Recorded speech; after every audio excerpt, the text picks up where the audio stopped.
Gloire à Dieu, gloire à Dieu, gloire à Dieu, gloire à Dieu, gloire à Dieu. Oh Père, gloire à toi. Merci Seigneur. Merci Jésus. Merci Jésus. Merci pour cette opportunité Seigneur. Merci parce que nous avons la joie de te retrouver Seigneur. Gloire à toi Jésus. Tu es digne de louange et d'adoration. Merci pour ce moment que tu permets. Merci parce qu'aujourd'hui encore, tu vas créer un miracle dans ma vie, un miracle dans mon cœur, un miracle dans mon esprit, un miracle dans mon mode de fonctionnement, Seigneur. Merci Jésus, gloire à toi. Tu es digne de louange, tu es digne d'adoration. Mon cœur t'appartient, ma vie est à toi, Seigneur. Merci Seigneur. Oh, merci Jésus. Merci pour ce moment que tu permets, Seigneur. Merci, ô Dieu de gloire. Je te recommande ce moment maintenant, Père. Merci de prendre le contrôle. Merci d'établir ton règne en ce lieu. Et sur ce moment, pour la seule gloire de Jésus-Christ, car nous sommes là pour toi, Jésus. Nous voulons satisfaire ton cœur, Seigneur. Jésus-Christ, nous sommes là pour toi. Notre Dieu, notre Sauveur Jésus, nous sommes là. Je suis là, Jésus. Je suis là pour toi, oh Jésus. Jésus, nous sommes là pour toi. Nous sommes là pour toi. Merci Seigneur. Gloire et louange à toi Seigneur. Ah, quelle joie et quelle opportunité que nous avons de nous retrouver. Seigneur, merci. Merci pour ce moment. Merci infiniment. Avant toute chose, j'aimerais vraiment que le Seigneur bénisse votre vie, qu'il vous comble encore et que son esprit vous élève dans les profondeurs du Père. Son esprit élève votre cœur, votre esprit dans ses profondeurs, dans le fleuve de sa connaissance dans le nom de Jésus-Christ. Jésus dit, vous connaîtrez la vérité. Il n'a pas dit, vous connaîtrez les vérités, comme on essaie de nous faire croire aujourd'hui. Jésus n'a pas parlé des vérités, il a parlé de la vérité. Et vous voyez, la parole de Dieu répond à elle-même. Jésus dit, vous connaîtrez la vérité. Et il dit, je suis la vérité. Je suis le chemin et je suis la vie. Autrement dit, Jésus nous dit que nous allons le connaître. Quand nous aurons la possibilité, quand nous allons nous donner les moyens pour le connaître, en ce moment-là, nous serons vraiment libres. Et je pense aussi que la source, très souvent, de nos blocages, les blocages dans notre vie, est due à l'ignorance. Dieu dit plutôt que mon peuple périt par faute de connaissance. Donc, pour dire quoi? Pour dire que Jésus, ma prière, c'est que nous puissions le connaître encore. Nous puissions avoir la révélation de Christ. Nous puissions avoir la révélation de Christ. Paul, en parlant aux gens de sa génération dans le livre de Corinthiens, il dit ceci, si nous l'avons connu selon la chair, nous ne le connaissons plus de la sorte. Parce que beaucoup connaissent Christ selon la chair. Je les appelle des historiens. Ils peuvent vous parler de Jésus-Christ. Ils peuvent vous relater certains détails, peut-être qui ne sont même pas mentionnés dans la Bible de la vie de Jésus. Mais ils ne le connaissent pas. Ils n'ont jamais fait de rencontre avec Jésus-Christ. Ils peuvent même avoir des Bibles, mais ils n'ont jamais fait de rencontre avec le Christ, avec Jésus-Christ. Ils ne savent pas qui est Jésus-Christ. Jésus-Christ n'a jamais été leur Seigneur. Jésus-Christ n'a jamais été leur Sauveur. Ils n'ont jamais donné leur cœur à Jésus-Christ. Or, Jésus dit ceci, vous me connaîtrez quand vous aurez la révélation de ce que je suis. Depuis même avant la création du monde, ce que je suis dans le cœur du Père, vous serez réellement libre. Notre délivrance, notre victoire dépend de la dimension de notre connaissance, de la révélation que nous avons de Jésus-Christ. Gloire à Dieu. Jésus, Jésus, Jésus, il est vivant. Il est vivant. Si tu l'as reçu dans ton cœur comme Sauveur et Seigneur, c'est illégitime que tu sois encore sous l'oppression des démons.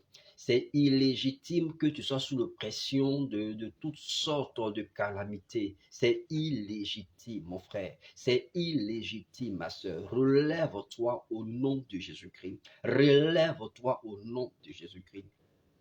Le prophète Ésaïe dit, lève-toi car ta lumière arrive. Oui, Ésaïe pourrait le dire, lève-toi car ta lumière arrive. Mais toi, tu es en Christ, tu es dans la lumière, tu es dans la gloire, tu es dans la gloire. Donc lève-toi et fais briller ta lumière. Ésaïe a dit, lève-toi, ta lumière arrive. Moi je dis, lève-toi et fais briller ta lumière. Lève-toi dans la foi, lève-toi dans l'adoration, lève-toi dans la méditation de sa parole, de la méditation de sa personne. Lève-toi, lève-toi, lève-toi, lève-toi. Et que la lumière et que la gloire de Dieu brille sur toi, brille en toi, brille par toi au nom de Jésus-Christ. Lève-toi, mon frère, lève-toi.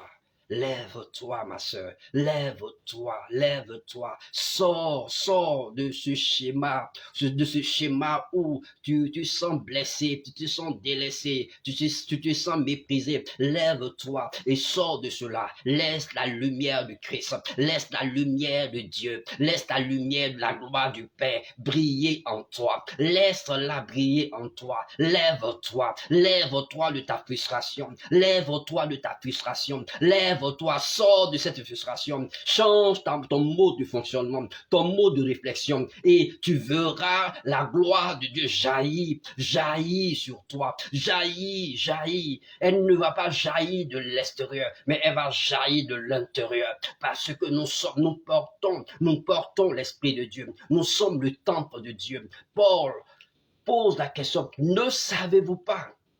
Dans le livre des Corinthiens, Jean ça dit, ne savez-vous pas que vous êtes le temple de Dieu et que l'Esprit de Dieu habite en vous? Vous êtes encore dans l'ignorance, ne réalisez pas en vous-même que vous portez en vous l'Esprit du Dieu vivant, l'Esprit du Dieu glorieux, l'Esprit du Dieu souverain, le Saint-Esprit, il est en moi, il est en toi. Alors lève-toi. Lève-toi des frustrations, lève-toi des chocs, lève-toi des mépris, lève-toi et laisse la gloire de Dieu, jaillir de tes entrailles, lève-toi dans l'adoration, lève-toi dans une communion intense, oui, avec Dieu, oui, cherche-le, prends un rendez-vous avec le Seigneur, rentre dans sa présence, oui, parce que cette maladie n'aura pas raison de toi, cette situation n'aura pas raison de toi. Si seulement tu peux te lever dans la foi, si tu peux te lever dans la foi à l'œuvre achevée de Christ à la croix, si seulement tu peux te lever, tu peux te lever et transcender ton regard, oui, et lever le regard au-dessus de tout ce qui peut être comme obstacle, comme difficulté, comme opposition. Lève-toi, mon frère et ma soeur, lève-toi. Nous ne sommes pas de ceux qui marchent par la vue, mais nous marchons par la foi. Nous sommes nés de Dieu. Et tout ce qui est né de Dieu, il a dit tout ce qui est né de Dieu triomphe de ce monde. Alors, si véritablement tu es né de Dieu, ton destin, ta destinée, c'est de triompher de la maladie, c'est de triompher de tout ce qui est comme obstacle, problème, tout ce qui est comme difficulté. C'est ton destin. Tu es appelé à triompher. Tu es appelé à triompher de cette maladie, à triompher de soi-disant cette malédiction. Lève-toi dans la prière. Lève-toi dans la foi. Lève-toi dans une foi agissante. Et manifeste ta foi. Et crois. Tout à l'heure, je lisais. Il dit que tout ce que je lirai ici-bas sera lié dans le ciel. Autrement dit, tout ce que je lis dans le ciel aussi est lié ici-bas. C'est-à-dire, il n'y a pas seulement que en Christ, il n'y a pas seulement le spirituel qui peut contrôler le physique. Mais il me dit, tout ce que je lis ici-bas est lié dans les cieux. Autrement dit, dans le physique, je peux contrôler le spirituel. Je peux maîtriser le spirituel. Je peux disposer le spirituel. Et je peux ordonner au spirituel d'enfanter les grâces de Dieu pour moi. Lève-toi, mon frère. Lève-toi, ma sœur. Lève-toi, sois éclairé. Parce que ta lumière doit briller. Elle ne doit pas arriver. Elle est déjà en toi. Elle est déjà en toi. Elle réside en toi. Tu es le temple. Tu es la maison de Dieu. Alléluia. Tu es la maison de Dieu. Gloire à Dieu. Tu es sa maison.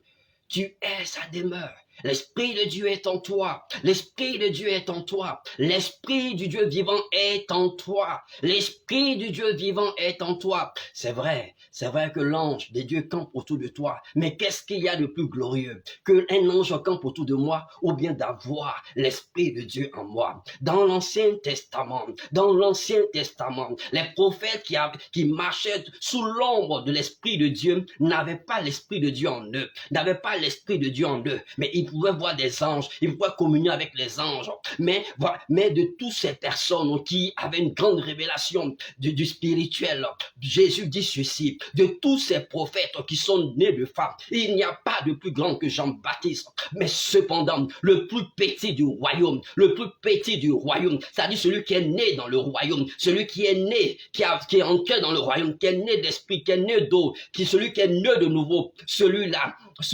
il est plus grand, le plus petit du royaume, il est plus grand que tous ces prophètes.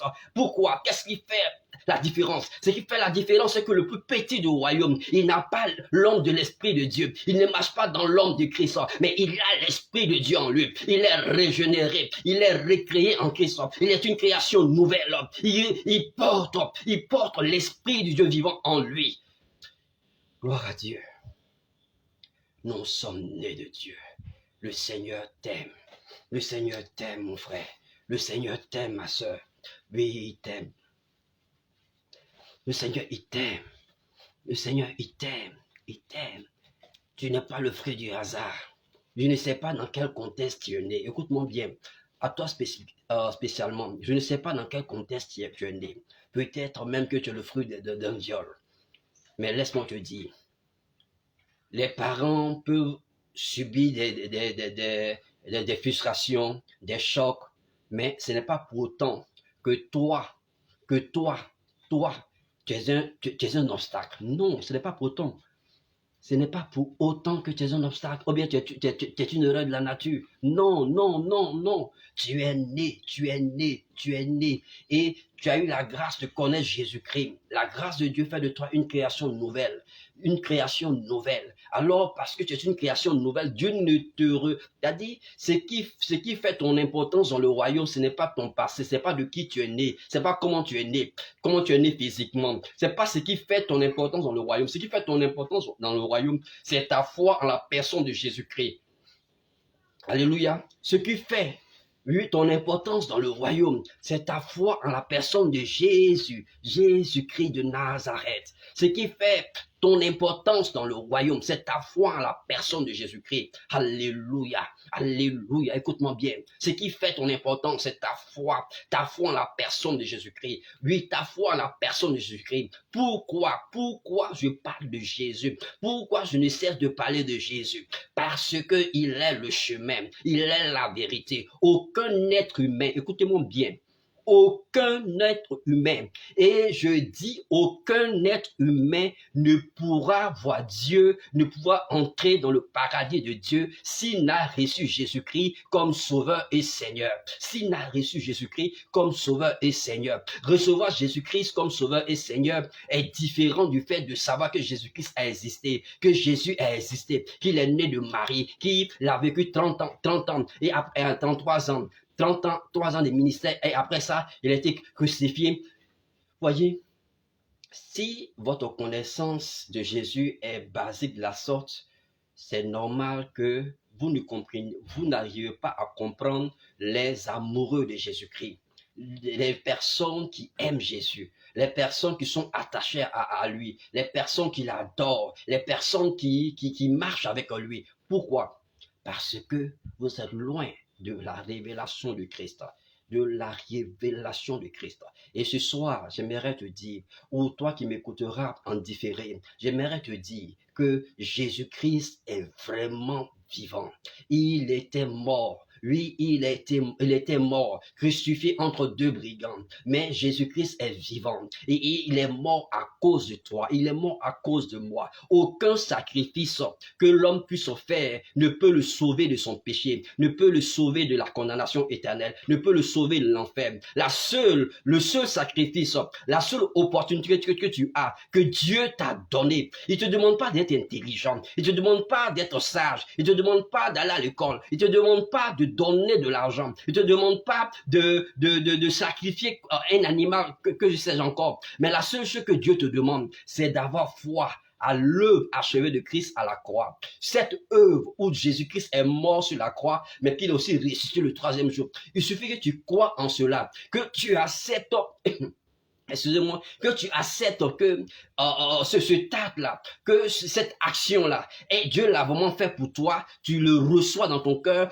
comme vraiment, comme le sacrifice qu'il fallait pour ta vie. En ce moment, tu acceptes Jésus-Christ comme ton sauveur. La seconde chose, c'est que tu l'acceptes comme ton Seigneur. C'est-à-dire celui qui va guider ta vie, celui vers qui, devant qui tu vas te soumettre, tu vas soumettre ton cœur, tu vas soumettre ta volonté, tu vas soumettre ton être entier, et tu as décidé de marcher avec lui, marcher avec sa parole. Oui, c'est ça. Marcher avec Christ comme sauveur et Seigneur. Et aujourd'hui, j'aimerais vraiment t'inviter à cela. J'aimerais t'inviter à recevoir Christ comme sauveur et Seigneur. Ta vie va changer. Ton péché te sera pardonné. Tu vas naître de nouveau. Tu seras une création nouvelle. Et pour couronner tout ça, l'Esprit de Dieu viendra habiter en toi. Et tu auras la latitude, tu auras l'opportunité d'avoir un nouveau langage dans lequel tu vas commencer à adorer Dieu d'une manière étrange, d'une manière mystérieuse, d'une manière magnifique. Et quand tu vas commencer à l'adorer dans ce langage, ce qui se produit, c'est quoi? Personne ne va te comprendre, personne ne pourra te comprendre, mais il est écrit que c'est en esprit que tu vas commencer à dire des mystères, des choses que l'intelligence humaine ne peut expliquer. Tu vas commencer à dire des mystères à Dieu, tu vas commencer à dire des mystères à Dieu, lui dire des mystères au point de t'édifier, au point de te fortifier, au point de te construire, au point de permettre à l'Esprit de s'amplifier en toi. Mon frère, viens à Jésus. C'est lui la solution. Viens à lui. Viens à lui. Beaucoup vont à l'église, mais ne viennent pas à Jésus-Christ. Beaucoup viennent à l'église, mais ne viennent pas à Jésus-Christ. Beaucoup viennent c'est-à-dire, on vient à l'église, mais on ne vient pas à Jésus. On vient pour que le pasteur nous remarque. On vient pour que telle personne nous remarque, mais on ne vient pas à Jésus. Quand tu as Jésus dans ton cœur, forcément, tu appartiens à une communauté, ça c'est clair. Forcément, tu vas aimer l'assemblée des saints. Mais le fait d'aller dans une communauté ne fait pas forcément de moi un chrétien. Mais il nous faut aller à Jésus. Quand je me lève le matin, quand je me lève tous les matins, je m'attends à Jésus-Christ. Je m'attends à sa gloire. Je m'attends à sa grâce. Je m'attends à sa faveur. Gloire à Dieu. Gloire à Dieu. Bon, je n'ai pas pu aborder mon thème, qui était la puissance de la parole. Bon, en 3 minutes, rapidement, il est dit dans le livre de Jean, chapitre 1, que au commencement était la parole. Au commencement était la parole. Et la parole était avec Dieu et la parole était Dieu. Rien de ce qui a été fait n'a été fait sans la parole. Vous voyez, rien de ce qui a été fait n'a été fait sans la parole. Vous voyez, quand nous venons même pour prier pour un malade, quand nous venons pour guérir un malade, qu'est-ce que nous disons? C'est la parole que nous relâchons dans le nom de Jésus-Christ. Il n'y a que ça, il n'y a que cette méthode, c'est ce que Dieu nous a laissé. Dieu nous a laissé la parole. L'homme a le langage, l'homme a la parole. Par la parole, on peut détruire une vie. Par la parole, on peut transformer une vie. Par la parole, on peut apporter on peut marquer quelqu'un à vie, soit en bien ou en mal. La parole, elle est puissante. Il y a certains hommes de Dieu, ils étaient tellement puissants en parole que certaines autorités avaient plus peur d'eux que toute leur armée. Voyez, la puissance de la parole. Nous sommes enfants de Dieu. Maintenant, je parle aux enfants de Dieu. Même à ceux qui ne sont pas encore nés de nouveau, qui n'ont pas encore reçu Christ dans leur vie comme Sauveur et Seigneur. La parole. Il est écrit que rien de ce que Dieu a fait n'a été sans la parole. Donc, c'est pour te dire que même quand tu lis le livre de la Genèse, il est dit, au commencement, Dieu créa les cieux et la terre. Quand tu arrives au verset 2, à partir du verset 3, 4, tu vois que Dieu dit, et cela fut. Dieu dit, et cela fut. Pour dire quoi? Paul va pousser le zèle à dire que Dieu qui appelle les choses vraiment qui ne sont pas par le nom, comme si elles étaient, ces choses viennent à l'existence. Mais n'oubliez pas une chose, dans le livre de Romains 8, il est dit que nous sommes héritiers de Dieu et co-héritiers avec le Christ. Et nous sommes aussi, et que ce que nous sommes, enfin, ce que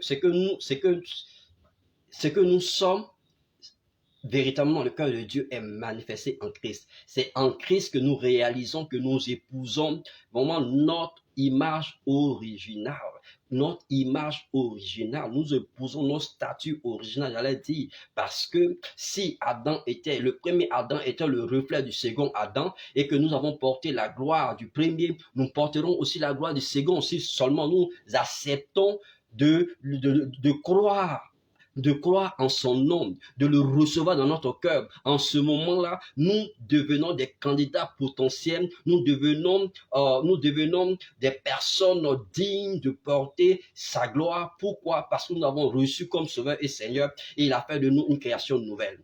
Donc, je te parle de la puissance de la parole, de la puissance de la parole. Tout ce qui se fait, que ce soit des gens qui font des pratiques bizarres, la parole est au centre de toutes choses. La parole est au centre de toutes choses. Donc, si tu comprends la puissance de la parole, il y a des choses que tu ne diras plus sur toi, sur ta propre vie. Des gens qui parlent, oui, ma maladie là, et elles s'étonnent comment se fait-il qu'on prie pour elles et puis elles ne sont jamais guéries. Mais tu dis ta maladie, si tu dis qu'elle est à toi, qui peut l'enlever? Qui peut t'en enlever? Si tu dis c'est ma maladie, et ça sera ta maladie. Donc, c'est de faire attention à ce que nous disons. Ça, c'est de un. De deux, aussi, quand on parle sur un enfant, sur notre enfant, je ne dis jamais à mes enfants, tu es stupide, tu es bête. Pourquoi? Tu dis à un enfant qu'il est stupide, il est bête. Maintenant, quand il est donné des classes, tu te plais. Non, la puissance de la parole. Et encore plus quand tu deviens chrétien, quand tu deviens enfant de Dieu, quand tu as reçu Christ comme Sauveur et Seigneur. Ta parole est puissante, mon frère, ma soeur. Réalise cela. Ta parole est puissante. Elle est puissante. Elle est puissante. Utilise ta parole pour créer autour de toi un environnement de miracle, un environnement de gloire, un environnement vraiment de la manifestation de la gloire de Dieu autour de toi. Utilise la parole. Utilise la parole. Utilise la parole. La parole. La parole. Regarde, nous parlons du temps de mon miracle. Mais sais-tu que si tu utilises très bien ta langue, tu peux apporter le feu de Dieu dans ta vie de manière permanente. Il suffit que tu commences à parler à la partie de ton corps qui te fait mal. Ordonne tu vois, dis pas maladie quitte dans mon corps, non. Maladie, je t'ordonne au nom de Jésus-Christ de libérer mon pied, de libérer ma tête, de libérer mon corps au nom de Jésus-Christ. Mais quand tu finis de prier ainsi, tu es tranquille. Donc, tu as dans ta bouche la puissance de Dieu pour transformer les vies autour de toi. Il est écrit que nous sommes le parfum de Christ et nous répandons l'odeur de Jésus-Christ en tout lieu. Pour certains, c'est une odeur de vie, pour d'autres, une odeur de mort. Tu veux savoir quelle est l'odeur que toi tu répands, tu répands autour de toi. Est-ce une odeur de vie? Est-ce par ta parole? Tu guéris les cœurs par ta parole. Tu restaures les vies par ta parole. Par ta parole, par ta parole, tu encourages, tu motives les personnes qui ont l'opportunité de te croiser. Lorsqu'ils finissent d'entendre, leur vie passe d'un point A à un point B, ou bien leur vie passe d'un point 1 à -1. Fais maintenant le diagnostic de ta manière de parler. Regarde comment tu parles à ton mari. Regarde comment tu parles à ta femme. Regarde comment tu parles de ton mari. Regarde comment tu parles de ta femme. C'est normal qu'elle soit rebelle. C'est normal qu'il ne manifeste aucun amour parce que ta manière de parler, quand tu parles, tu ne proclames rien de bon sur lui. Tu ne proclames rien de bon sur elle. Tu ne proclames rien de bon sur tes enfants. Tu ne proclames rien de bon sur tes parents. Comment tu veux vraiment expérimenter une bénédiction, une faveur divine? Nous sommes en Christ et nous répandons l'odeur de Christ par ce que nous disons. Non seulement parce que nous faisons, mais parce que nous disons. Nous proclamons la parole. Nous déclarons la parole. Nous disons la parole. La parole de vie est en moi. La parole de vie et non la parole de mort. La parole de vie est en moi. La parole de vie est en toi, mon frère. Vraiment que le Seigneur te bénisse et que sa grâce repose sur toi, mon frère. Sache une chose. Tu dois porter la gloire du céleste. Tu dois porter la gloire de Christ. Tu dois répandre en tout lieu l'odeur de la connaissance de Christ. Que le Seigneur te bénisse. Ce numéro de ce jour 4 juillet est le dernier en ce qui concerne le temps de mon miracle. Nous allons passer à notre stade bientôt. Je suis en train de préparer d'autres choses. En réalité, je n'ai pas prévu vraiment faire des prêches. J'avais prévu intervenir dans mon domaine, c'est-à-dire dans les finances, aider le corps de Christ à créer des richesses. Mon souci, vous voyez, Dieu nous a fait la grâce de le connaître aussi dans la souffrance, dans le manque, dans des moments où à peine tu pouvais manger une seule fois dans la journée.